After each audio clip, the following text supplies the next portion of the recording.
Bonjour et bienvenue dans ces 5 minutes d'information. On démarre ce Flash Info avec la Semaine nationale de la sécurité routière dont le top départ vient d'être donné sur l'ensemble du territoire national.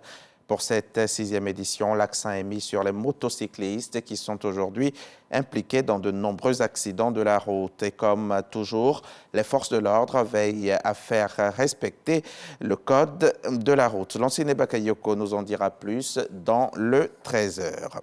Ils sont neufs, ils sont malades du cœur, mais heureusement, peut-être plus pour longtemps.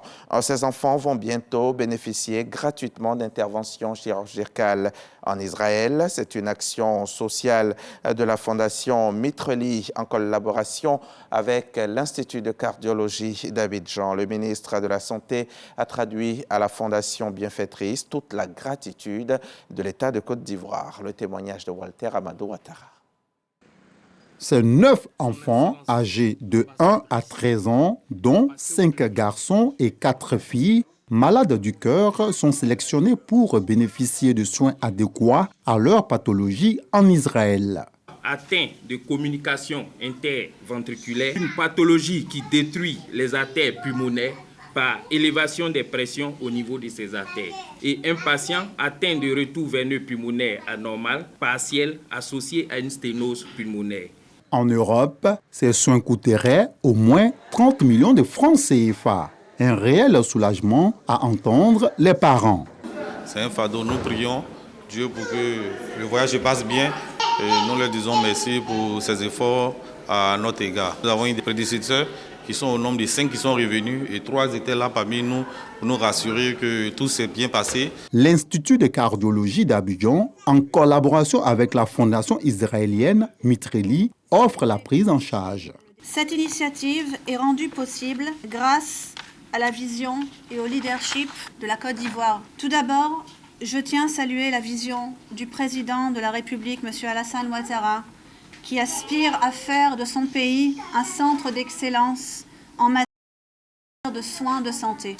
Avant le départ pour Israël, le ministre de la Santé, de l'Hygiène publique et de la couverture maladie universelle affirme que dans le cadre d'un programme de transfert de compétences, ces interventions chirurgicales se feront bientôt à Abidjan. À cet effet, des délégations chirurgiennes et des cardiologues interventionnels étrangers viendront tout au long de l'année en Côte d'Ivoire pour opérer des jeunes patients et former les équipes médicales.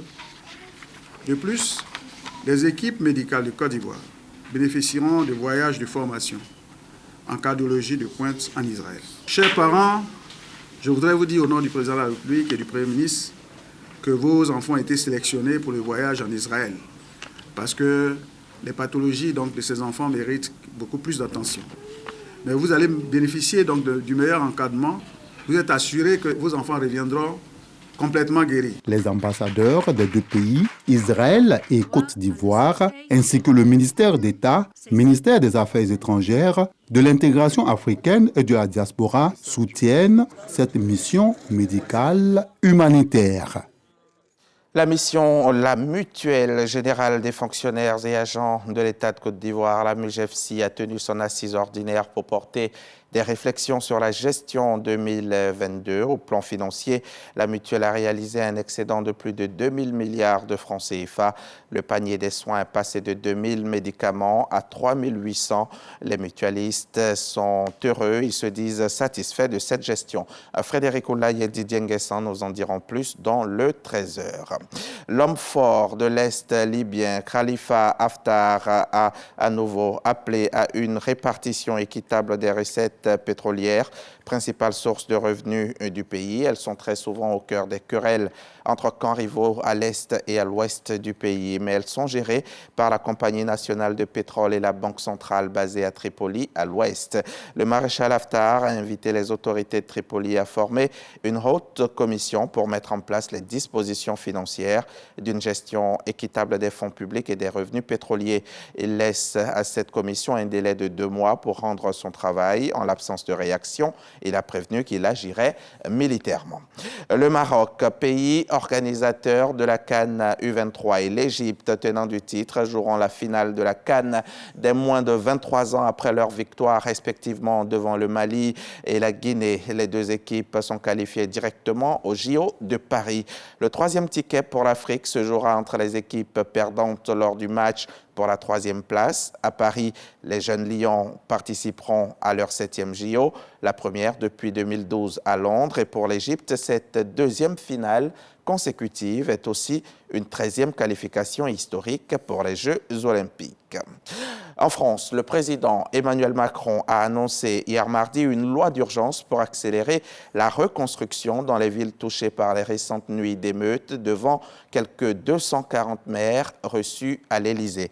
Il s'est dit très prudent sur le retour au calme, mais a jugé que le pic était passé. Aucun incident majeur n'avait été rapporté mardi en milieu de soirée. Le ministère de l'Intérieur a recensé dans la matinée 72 personnes interpellées contre jusqu'à plusieurs centaines au plus fort des violences, 159 incendies de véhicules et 202 incendies sur la voie publique lors de cette 7e nuit consécutive d'émeutes suscitée par la mort du jeune Naël, 17 ans, tué par un policier lors d'un contrôle routier à Nanterre. Fin de ce flash, rendez-vous à 13h pour le journal.